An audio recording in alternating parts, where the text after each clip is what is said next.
दुनिया में किसी को ये पता नहीं है कि युद्ध क्यों हो रहा है, इजराइल क्यों मार रहा है इसको, अमेरिकी नौसेना क्यों मार रही है, किसी को पूछिए क्यों मार रहा है, हमारा नहीं पता है। क्या ईरान के पास एटम बम है? नहीं, एटम बम नहीं है।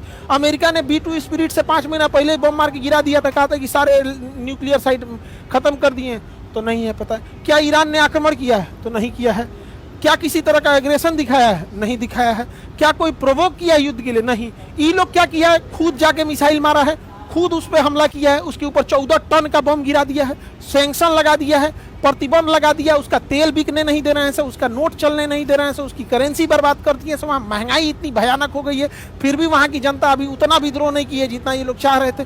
किसी को नहीं पता चल रहा है। यही रीजन है कि खुद इसका अमेरिका का विरोध हो रहा है। रूस ने विरोध किया, खैर रूस और चाइना तो नेचुरल दुश्मन है, लेकिन स्पेन अमेरिका का साथी होते भी विरोध कर रहा है, अमेरिका ब्रिटेन भी विरोध कर रहा है, फ्रांस भी विरोध कर रहा है। सिक्योरिटी काउंसिल में भी जब ये मैटर गया, इवन जब 1945 में यूनाइटेड नेशन ऑर्गेनाइजेशन की गठन हुई थी, इसने कहा था कि हम तृतीय विश्व युद्ध नहीं होने देंगे, तो इसके संविधान को चार्टर्ड कहते हैं। तो इसके संविधान अर्थात चार्टर्ड 2 में लिखा गया है कि कोई देश किसी दूसरे देश की संप्रभुता में हलल मतलब कोई किसी प्रकार का खलल नहीं करेगा, दूसरे देश की संप्रभुता या जमीन नहीं कब्जा करेगा, दूसरे देश पर हमला नहीं करेगा। लेकिन खुलेआम चल रहा है, नियम कानून गरीब देशों के लिए होता है। अमेरिका और वेस्टर्न कंट्री का कहना है कि ईरान अपने यहाँ महिलाओं पर अत्याचार करता है। मतलब वही वेस्टर्न कंट्री जो महिलाओं को नंगे घुमाते हैं सब, वही वेस्टर्न कंट्री जो F-16 फाइल में छोटी छोटी बच्चियों का रेप करते हैं, काट के खा जाते हैं सब।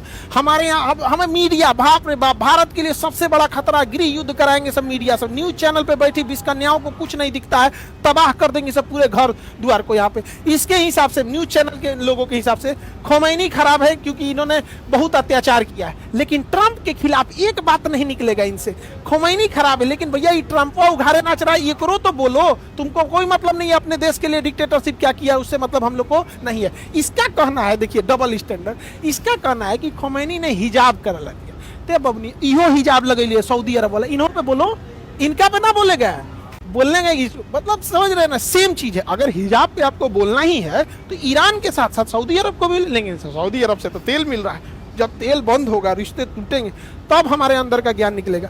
इसको ये सबसे दिक्कत है, लेकिन उघारे घूमने से कोई दिक्कत नहीं है। मतलब ये है आजाद मॉडर्न। किसी भी देश का इंटरनल मैटर में वहां समझो भाई ये सऊदी अरब है, अपने यहाँ हिजाब करेगा नहीं करेगा हमसे क्या मतलब है। सऊदी अरब में अभी ये कुछ दिन पहले गाड़ी चलाने का लाइसेंस दिया, हमारे देश में आपकी मर्जी आप कर सकते हैं, आपकी मर्जी आप नहीं कर सकते हैं। लेकिन अभी देश के समय सबसे बड़ी समस्या क्या है, न्यूज चैनल की 20 कन्याओं ने नेशनल पॉलिसी और मीडिया का नैरेटिव दोनों अलग होते जा रहा है। ये किसी भी देश के लिए सबसे घातक होता है। हमारी नेशनल पॉलिसी, अरे भैया सरकार से बोलो ना कि गिरा दे ईरान को,